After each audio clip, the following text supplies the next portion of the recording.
Hello again, fellow Mystery Files. Today I have another subgenre deep dive with the traditional Whodunits, which is the primary focus of this channel. And naturally, I prefer Whodunits. I think most of you prefer Whodunits. And, when most people who are not super fans of mystery sit down to read a mystery novel or watch a mystery film or series, they probably expect a whodunit. But I also think the whodunit is a bit misunderstood in that is a label sort of slapped on to any mystery. And quite frankly, this is understandable, as most mysteries are whodunits. But like all the other subgenres, the whodunit has specific parameters that apply to it. Just because something is a mystery doesn't make it a whodunit. And I think some confusion here comes from that you can have whodunits mixed with most other subgenres. You can have a cozy whodunit, a hard-boiled whodunit, a historical or locked room or whatever. And I would disagree with the current popular idea that all cozies with a Z, are whodunits. And as I've already explained, I think the cozy with the Z has specific mystery elements to it that are not found in whodunits. And you know what? I apologize here for a little bit here. This video is a little short. I didn't really plan this out too well. And when I was doing this video and writing it out and everything, I realized that I've covered a lot of this already. The whodunits are closely correlated to the cozy with an S history. So again, not too long a video here, and some of it might be repeated and some of it might be just me rambling on. But you know what? Next time I'll plan this out better. And there will be spoilers ahead for one or two novels, but again, I think most of you probably know them. So before I begin, make sure you like and subscribe to keep up to date with the channel. And if you are new to the channel, check out some of my past videos. I'm not going to go too much into the history of the whodunits here. I largely covered this in my cozy subgenre deep dive, but I'll still talk a little bit about it. The history of the whodunit largely overlaps with the history of the cozy with an S. Technically, I would consider the history of the whodunit overlapping with the history of mystery and detective fiction in general, because the whodunit is more or less all encompassing across many subgenres, all except the inverted mystery, really.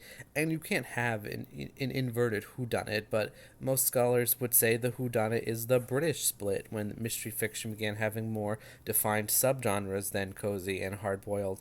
They would say the American split is the hard-boiled. I think that's accurate to a point, but I think it's a bit misleading. Certainly the whodunit was the dominant form of mystery fiction in the golden age of detective fiction between the two world wars. When exactly this term came into use is a bit controversial, as is who coined the phrase. Lots of people tried to claim they coined the term. It definitely appeared sometime in the 1930s. Wikipedia, for all that's worth, says it debuted in 1930 by Donald Gordon, who used to describe the novel Half-Mast Murder by Millward Kennedy.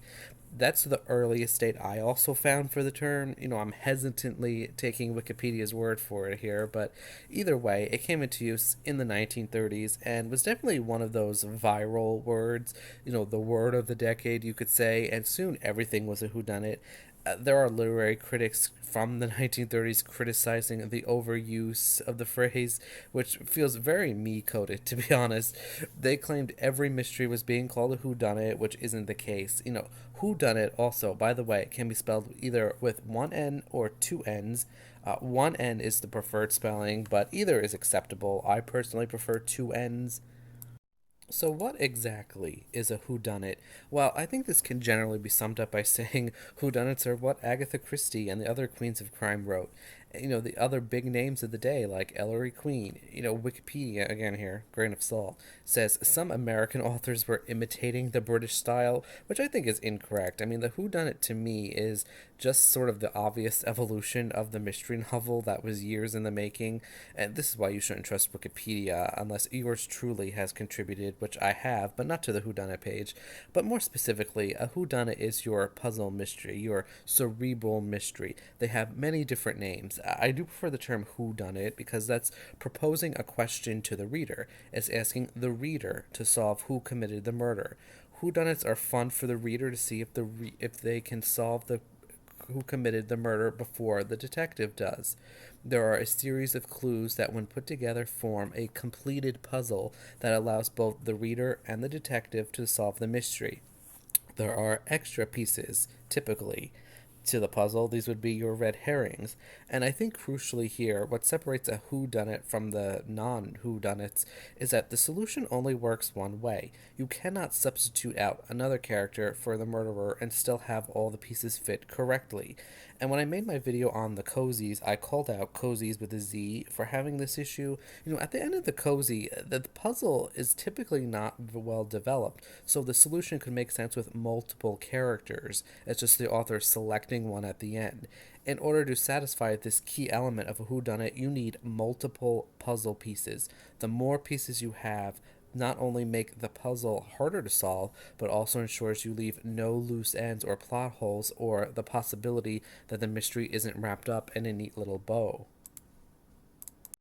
Now, I think some of you might be thinking, hey, wait a minute, you're just describing mystery novels in general. And while that may be true from a modern perspective, it really isn't true from in the context of the Golden Age. I've talked about this before, but when in sort of like the dawn of mystery fiction, whenever you think that may be, the stories weren't very complex. Detective fiction existed, with some notable exceptions, of course, to reassure the populace of the status quo, that whenever someone stepped out of line, committed a crime, or upset the status quo in some way, a hero would come in, remove the problem, and reestablish the status quo. Murder mystery stories were not meant to be fun or treated as an adventure. Murder was not fun. I don't mean to say these books aren't enjoyable, but at the time these were written, they were not really challenging the reader to solve who did it. The primary purpose was to ensure a weary public that everything will be okay. It will all work out. And look at pre-Golden Age mystery novels in this context, and in the context of the time they were written in. Now look at Sherlock Holmes. For instance, I think we look at Sherlock Holmes as whodunits and these fun little adventures for us to solve. And I think it's fair to say so. But in the 1890s, readers did not really view Sherlock Holmes as such, especially in the early works. Sherlock Holmes existed for the sole purpose of solving crimes and restoring the social order. His stories were not as elaborate as we've come to know and love.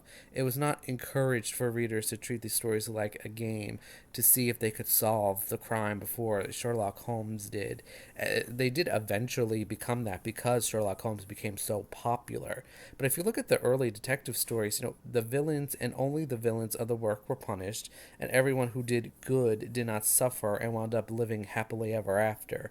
The victims were sympathetic enough figures to feel the need for justice to be served, but not so sympathetic that the reader would feel bad they were dead.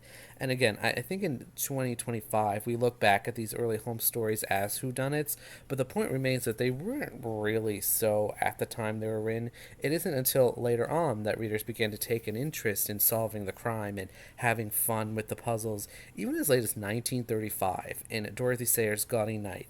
This gets brought up. Harriet Vane is a mystery author, and her alumni scold her for making a mockery of murder and exploiting real-life murders for her novels, and that's inappropriate. She's making all the money off of these fake tragedies. And we're not supposed to sympathize with those characters, but it does demonstrate that old-fashioned approach to murder mysteries. And of course, I have to bring up Agatha Christie in this video. It's about whodunits. I have to talk about Christie. And, I always credit Christie as being the author who transformed the mystery genre into what it is today. Look at the mysterious affair at Styles, and I am going to spoil it. Christie wrote this novel as a challenge from her sister to write a mystery novel where no one could guess who did it. And I think, first of all, that challenge demonstrates what people thought of mystery novels at the time.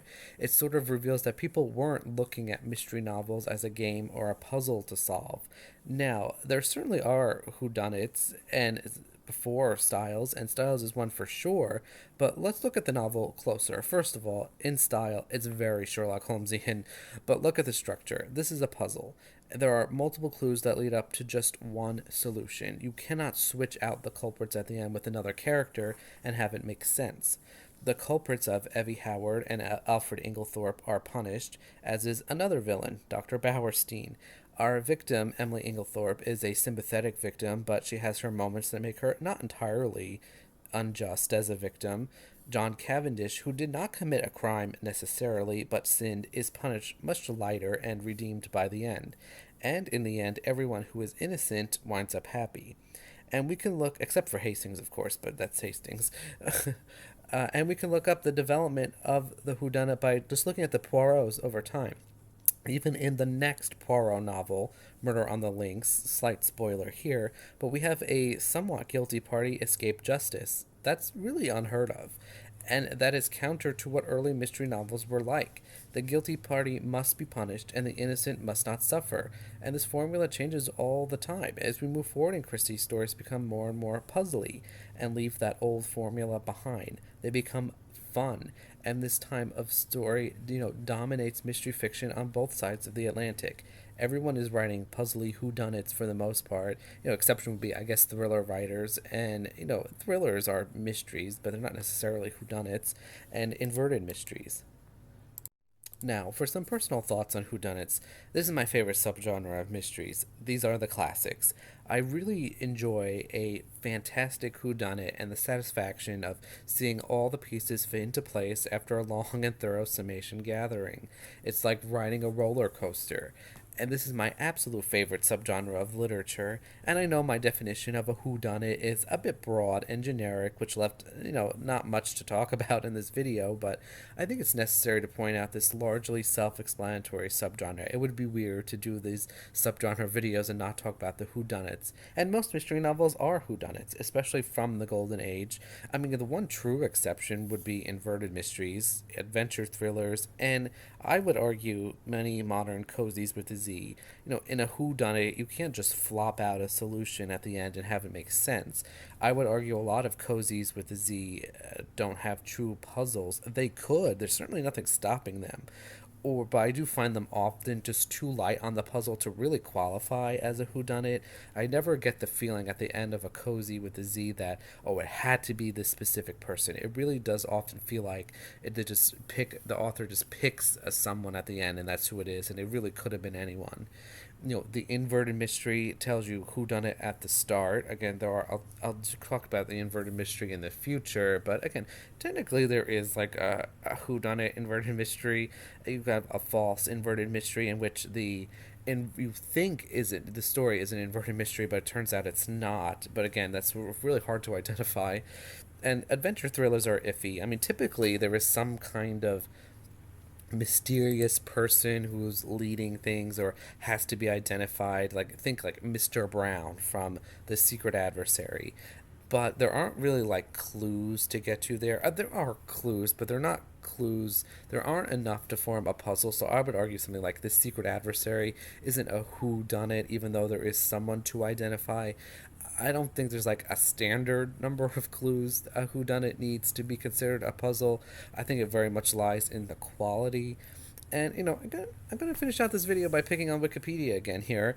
But Wikipedia claims the detective in a whodunit has to be an amateur or a semi-professional, which I think they mean like a private eye. I would disagree here. I mean, we have Inspector Allen, for instance, who is a professional policeman, and Niall Marsh's novels are definitely whodunits. The same with, like, Inspector Wexford. I think the Wikipedia page correlates the whodunit with the cozy with an S, which, again, partially correct. They do overlap a lot, but they're not exactly the same thing. I also think they separate a whodunit from a police procedural. A police procedural is absolutely a whodunit, if done properly. You can have a whodunit police procedural. The difference, I would say, between a police procedural and like a generic whodunit, I guess, is that in a police procedural, you sort of know what the pieces are of the puzzle. The evidence is clearly presented to you. And I guess a traditional whodunit, or whodunits that aren't police procedurals, let's say, you don't always know what the puzzle pieces are. The clues are not always clearly identified. They're hidden in plain sight, and you have to go find them for yourself. And that is it for this video. Let me know what you think about the whodunits. And again, I apologize here. I didn't want to repeat a lot of what I've said in the past, and that left not a lot of content for me to discuss here. Had I planned this out better, I probably would have started out with the whodunit and done the whodunit first, but alas, it was not to be. But next week, I will have a much more thorough video out there. I will be discussing the Christie standalones, the non-Poirot, the non-Marples, and discuss whether or not they are possible in 2025, continuing on my series I've done in the past with the Poirots, the Marples, and then there were none. And this is a very popular series, so stay tuned for that. Until next time, Mystery Files.